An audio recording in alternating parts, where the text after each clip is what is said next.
Olá a todos, espero que estejam todos bem. E eu mais uma vez aqui dando continuidade a esse projeto do Pod Lopes. Um projeto que se iniciou em 18 de abril do ano passado, 18 de abril de 2024, e que olimpicamente eu tenho dado continuidade todas as quintas-feiras. Ora recebendo alguns convidados, ora sozinho, tá? Eu prometo a vocês que nessas próximas 2 quintas-feiras eu receberia alguns convidados aqui que também discorrerá sobre assuntos pertinentes, assuntos interessantes. Um deles é o engenheiro civil Evandro, aqui de São Sebastião. A gente vai falar um pouco de empreendedorismo. Tá? Por que os empreendimentos, os empreendedores, parcela deles são sucesso e outras parcelas acabam naufragando, né? Acabam não conseguindo ir para frente com seus negócios. E receberei também um missionário, um religioso, chamado Adriano. Ele tem um projeto social que acolhe, abriga pessoas, que distribui alimentos, que dá formação, enfim. Eu quero discutir um pouco sobre esse tema com ele, e eu penso que seja interessante, sempre naquela base do respeito mútuo, né? Para saber quais são os objetivos dessas entidades sociais, né, que prestam algum serviço para a comunidade. Será que elas seriam necessárias se a gente vivesse numa sociedade um pouquinho melhor, com uma distribuição um pouquinho mais igualitária? Então, são essas questões que eu quero colocar. O assunto que eu quero discutir com vocês hoje, inclusive ele é o tema da nossa conversa, é farinha pouca, meu pirão primeiro. Isso é um termo, um ditado quase que popular, que talvez tenha nascido na época da nossa colonização, na época das bandeiras, em que os bandeirantes estavam desbravando, eles precisavam ir para o interior do Brasil para poder realmente fazer esse processo de colonização. E o alimento básico que eles levavam nas suas bagagens, nas suas caravanas, era a farinha. E à medida que a farinha ia acabando, ia diminuindo, eles preparavam tanto o peixe quanto com o pirão. O pirão é produto do caldo do peixe. Então, para você fazer um peixe cozido, ele vai gerar um caldo, aí você pega a farinha e coloca no pirão. Tá?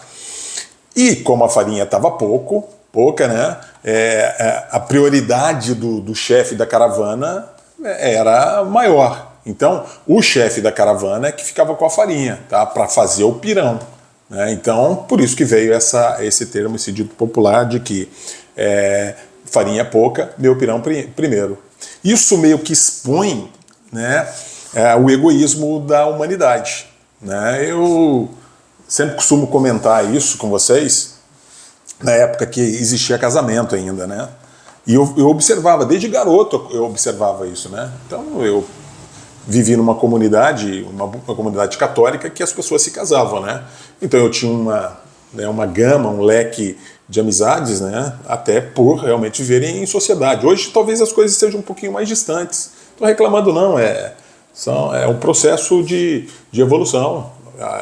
As redes sociais, elas aproximaram as pessoas que estão distantes e de repente afastaram as que estão próximas ali, Mas essa instituição, a família, o casamento, de fato ele está acabando. Eu, em São Sebastião, eu devo ter ido em, eu posso contar nos dedos de uma mão só em quais os casamentos que eu fui e quais as festas de casamento que eu fui, Eventos de final de semana, de amigos, churrasco, aniversário, isso a gente vai, mas casamento eu não tenho lembrança de qual foi o último que eu participei. Mas enfim, a gente participava da cerimônia lá na igreja, Aí depois da cerimônia, ou o padre ou alguém lá da família anunciava que iria ter uma festa em tal lugar. Passava o endereço e às vezes até no convite já estava escrito lá, você precisava até confirmar.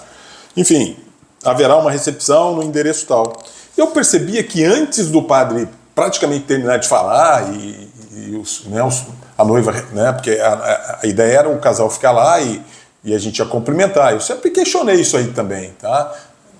Na realidade, a noiva que ia até as pessoas para cumprimentar era um lance diferente. Então, a noiva, normalmente os noivos, né, eles passam em algum lugar para tirar uma foto, alguma coisa assim. Então eu percebi que as pessoas já metiam o pé, sabia o lugar lá e já metiam o pé para a festa de casamento. Eu ficava observando aquilo lá e nunca corri não.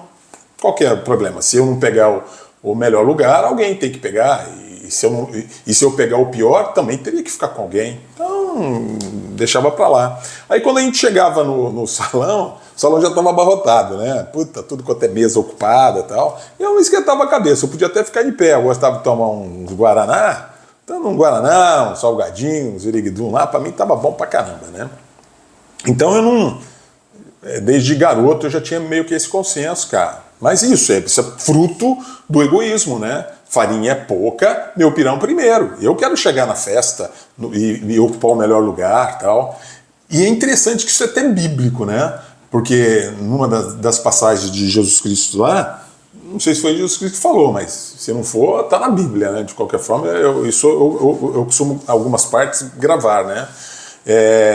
Que quando você for numa festa, nunca ocupe o primeiro lugar, né? O lugar mais especial ali, né? Por quê? Porque corre o risco de chegar um convidado mais especial que você. Eu não acho que ninguém seja mais especial que ninguém, mas enfim, é o que está escrito lá. Mais especial, e você vai ser convidado a ser retirado daquela mesa, né, daquele melhor lugar, e para se sentar em outro.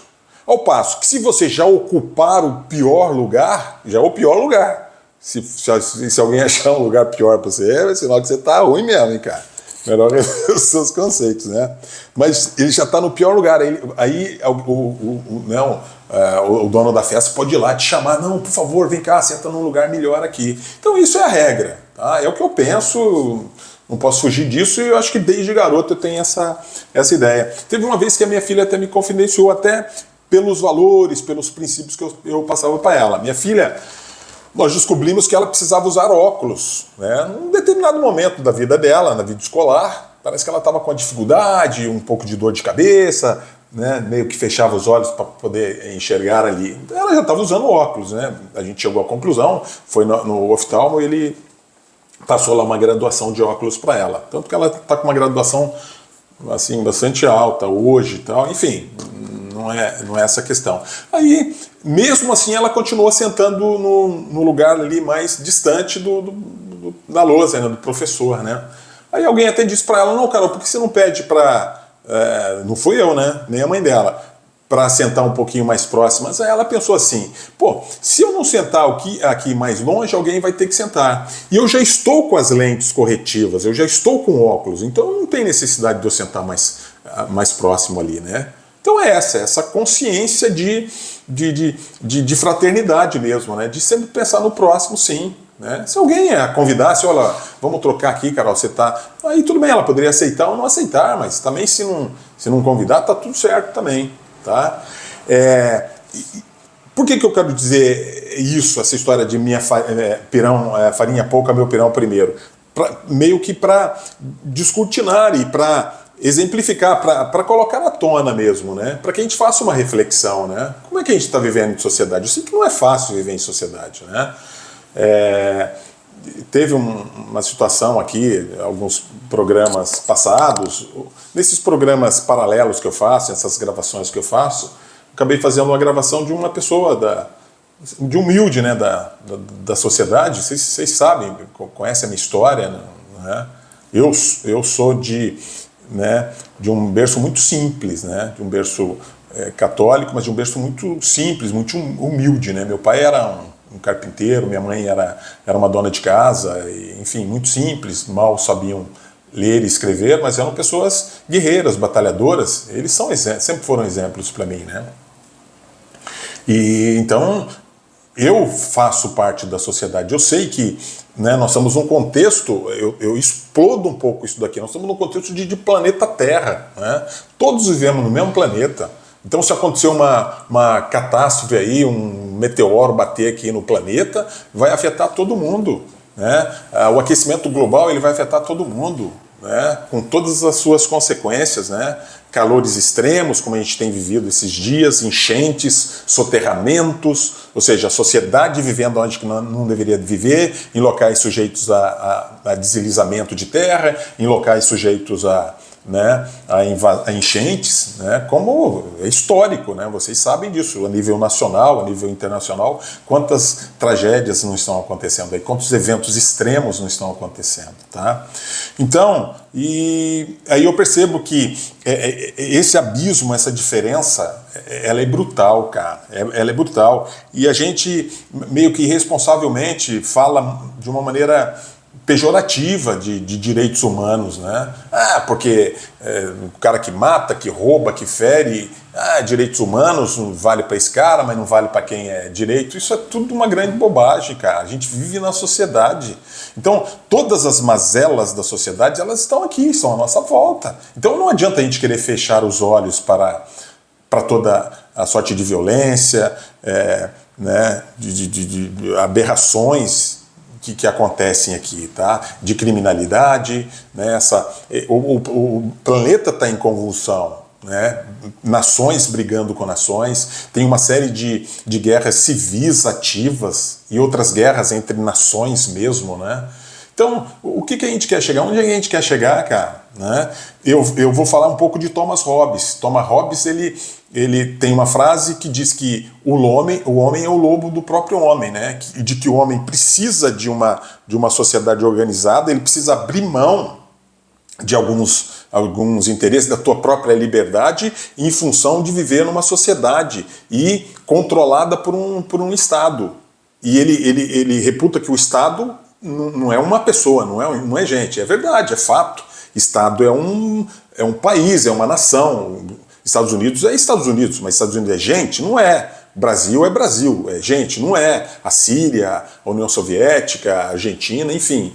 Né? Só que dentro dessa métrica de o homem ser o lobo do próprio homem, isso acaba se né, aumentando uma nação contra outra nação. Então é como se fosse os mesmos defeitos, né, que a gente tem enquanto humano, né, de natureza humana individual, acaba reverberando para uma nação. Né, uma nação se fechando contra outra nação. Tá? E como que a gente vai fechar essa conta? Né? A sociedade lá embaixo, né, a base da pirâmide, está sendo renegada ao que sobra praticamente, cara. Né? O cara mal tem emprego, mal tem casa para morar, mal tem o que comer, mal tem o que sustentar os filhos, mal tem educação para dar para os filhos, mal tem uma viagem, um lazer para fazer com os filhos, cara. É o que acontece. Né? E eu percebo isso, né?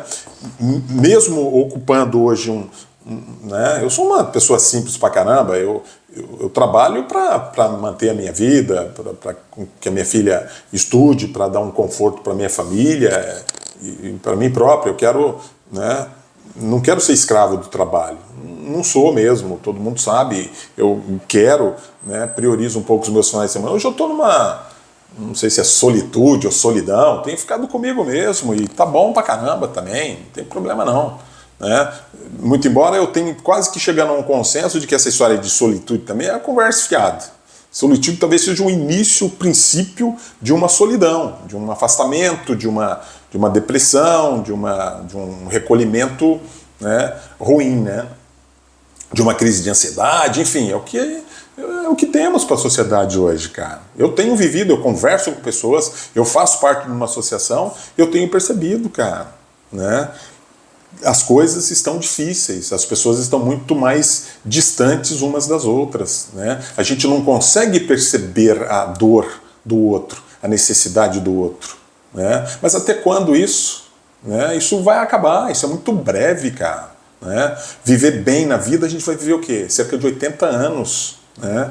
E o que a gente quer da vida? O que a gente quer do futuro? Que crença que você tem? Você acredita que existe outra vida, que não existe, que a gente vai acabar aqui e é só isso mesmo? Se acredita também, tá tudo bem, não tem problema nenhum. Né? Mas é uma atrás da outra. Essa semana, por exemplo, foi decidido, né, que o Bolsonaro e mais umas 7 pessoas, né, que fazia parte aí do seu staff, foram né, foi permitido que se abrisse um processo, né, porque o Procurador-Geral da República fez a denúncia a essas 8 pessoas, inclusive o Bolsonaro, para que eles respondessem como réus, né, na tentativa de golpe de Estado. Então passou, paciência. Aí sou bolsonarista, sou Lula, sou isso, não interessa, né? O que acontece? Era o que se queria, né? Amigos meus, né, que postavam naquela época que, né, ficaram na frente dos quartéis, querendo fechar a rodovia, que tem aquela história do pneu, que eu nem sei exatamente como é que aconteceu, e as pessoas ficavam ali, meio feitos zumbis ali, né, sem lideranças praticamente, sem saber o que faziam, tinha uma revolta ali interna, mas o que queriam? Todos que estavam à frente dos quartéis queriam um golpe de Estado, cara. Só que golpe de Estado é crime, não tem como ser diferente. Eu não estou falando porque eu estou defendendo A, B, C ou D, não, gente. Pelo amor de Deus. Né? Se nós somos um Estado organizado, né, no qual nós temos 3 poderes, o executivo, o legislativo e o judiciário, cara, e tem regras, né? Para ser presidente da República, o cara tem que ser eleito, isso, pela população, tal. É eleição direta, todo mundo vota, vai lá, somou tudo, quem ganhou, ganhou. Né? Agora, se colocou sob suspeição, né, as urnas, se colocou, não colocou, todo mundo foi eleito a vida inteira, ou pelo menos nos últimos 20 anos, com esse sistema eleitoral. Então, houve sim a tentativa, não dá para jogar por debaixo do tapete. Tanto houve como as pessoas que estavam à frente do quartel queriam que tivesse. Né? Aí os caras que estavam aqui pressionando queria que a equipe do presidente fizesse o golpe de Estado. E a equipe do presidente estava esperando que o povo apoiasse para que ele fizesse o golpe de Estado. É igual aquela história lá do índio e do meteorologista lá, né? Quem sabia que ia chover, quem não ia chover. No final das contas, um estava esperando pelo outro.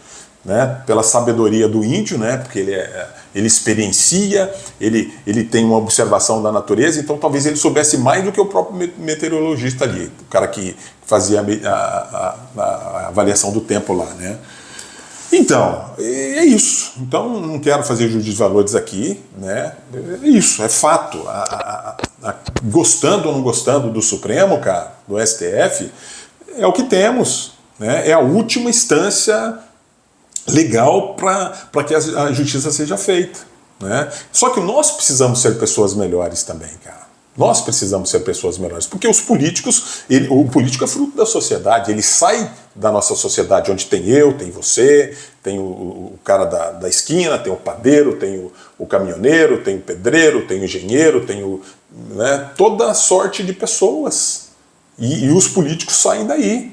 Né? E todas as ações dos políticos, né, advém a gente que outorga para eles, né, esse direito deles escolherem. Então é o que temos, né? Esse é o sistema, ruim ou bom. Eu já falei algumas vezes aqui, para mim não precisava ter polícia, não precisava ter advogado, não precisava ter delegado, não precisava ter juiz, não precisava ter promotor, não precisava ter nada, cara. Quanto que a gente gasta nesse país aqui com justiça, cara? Não precisava nada disso, cara. Isso podia ter sido investido na saúde, na educação, na própria segurança, mas a segurança geral, não que se alguém vai fazer mal para o outro, tal, criminalidade, violência, nada disso, não precisava, cara. A gente podia se acertar aqui por aqui mesmo. Se judicializa tudo nesse país, se judicializa uma briga de vizinho, que o cara quer que o muro dele seja aqui e não lá. É tão simples, podia pegar uma terceira pessoa e ir lá, não, vou fazer uma perícia aqui, uma avaliação e vai saber se essa terra é sua, se não é, tal. Enfim, é isso aí. Né? E continuando nessa ideia, né, do egoísmo, de que o homem seja o lobo do homem. Essa semana, a história da CBF, da seleção brasileira, né? Já foi bom torcer por uma seleção brasileira, por exemplo, né? Hoje não, hoje é tudo um grande negócio. Eu me lembro que uma época, aí o Neto revelou que na década de 1990, o salário dele era coisa de 10 mil reais. Se a gente atualizar esses 10 mil reais, vamos falar que seja 20, 30 mil reais. Com 20, 30 mil reais, o cara vive excelentemente bem. Ele vive muito bem. Só que as coisas estão muito mal distribuídas. Hoje os jogadores ganham milhões e milhões e milhões. É impensável, cara.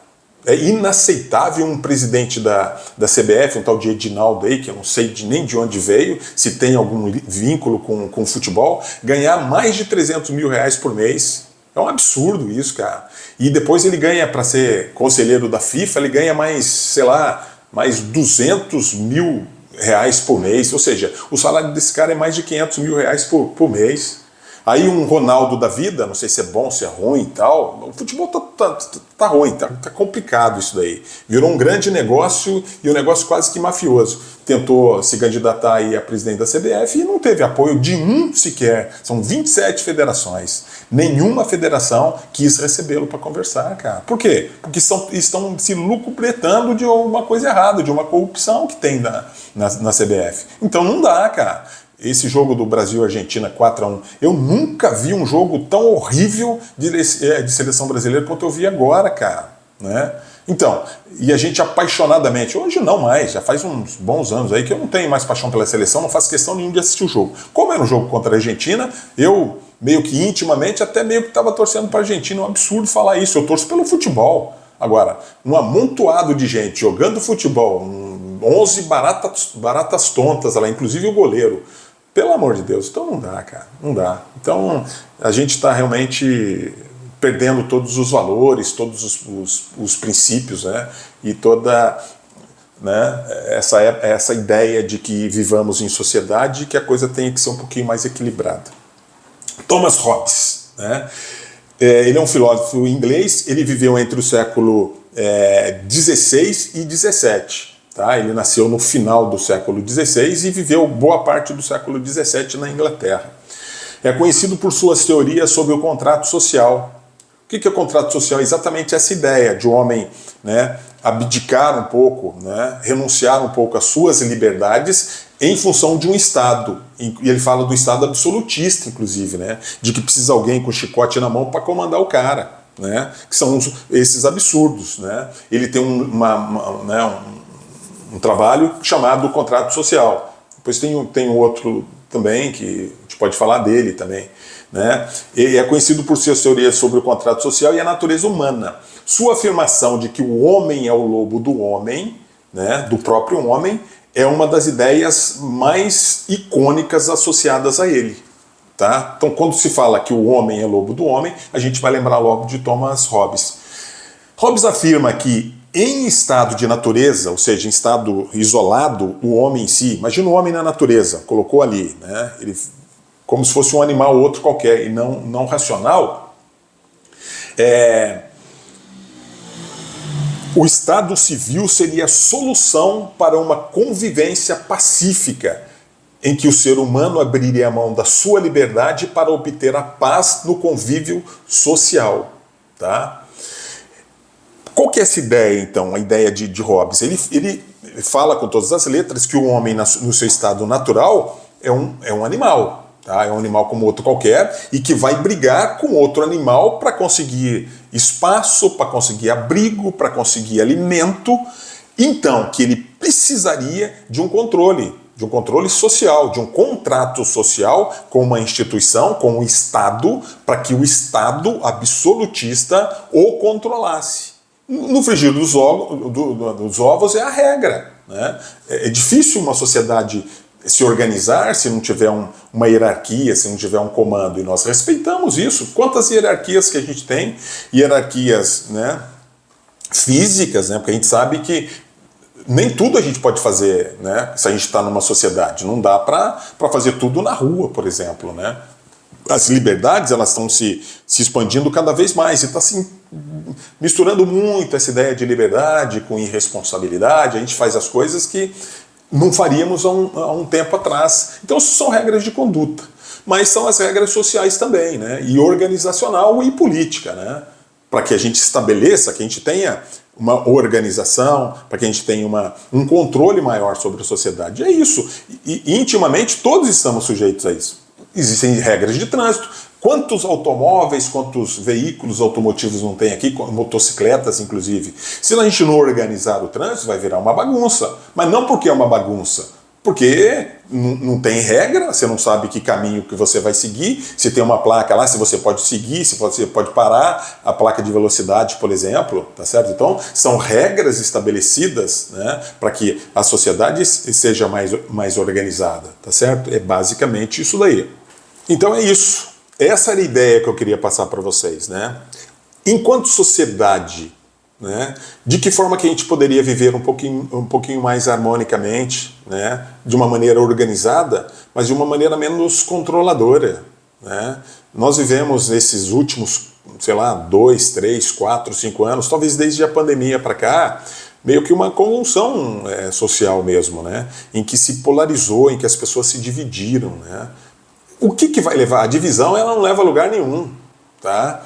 A gente tem que dividir coisas boas, né? Dividir para multiplicar, mas dividir boas ações, bons gestos, boas virtudes, bons atos, né? Bons relacionamentos, porque a sociedade tá doente, cara. Quantas pessoas não estão em depressão?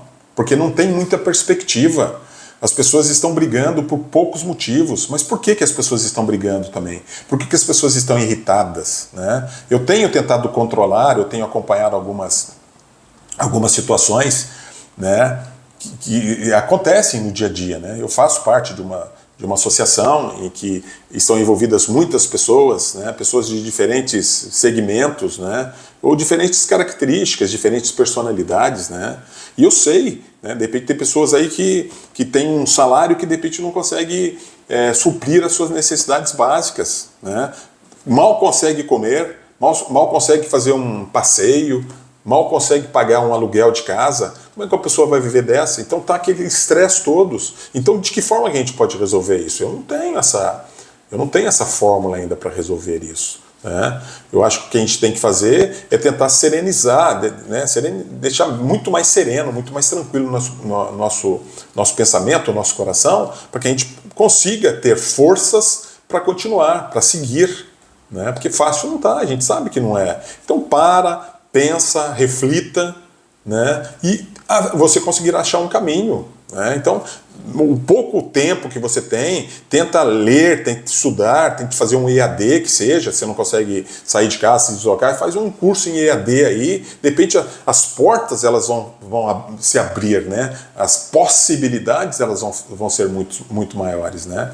E nós, que já temos uma situação um pouquinho melhor, enxerguemos um pouquinho mais o outro lado da questão, né? Porque, como eu falei para vocês, eu tive um problema seríssimo, né? A gente acaba meio que jogando isso, empurrando por baixo do tapete algumas situações, mas a situação está lá, ela é existente. Então, se a gente deixa muito, né, de lado essas questões sociais, as pessoas que estão passando necessidade ali, que estão passando fome, que tem algum problema, isso não vai ficar legal. A gente vai ser meio que vítima da própria sociedade, né?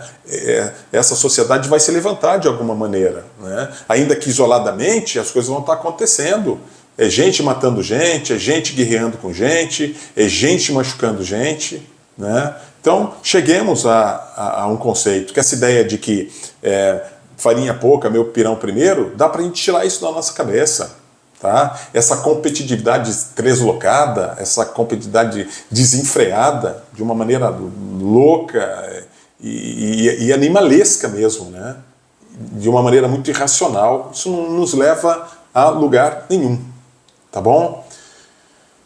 Eu espero que vocês tenham gostado do papo, é um papo breve, né? Quando eu estou sozinho eu vou procurar fazer um programa mais sucinto, né? E quando eu trouxer um convidado, a gente se aprofunda um pouquinho mais nesses temas, tá bom?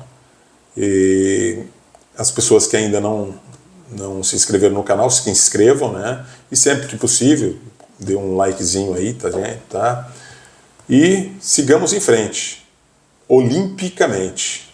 Um grande abraço a todos.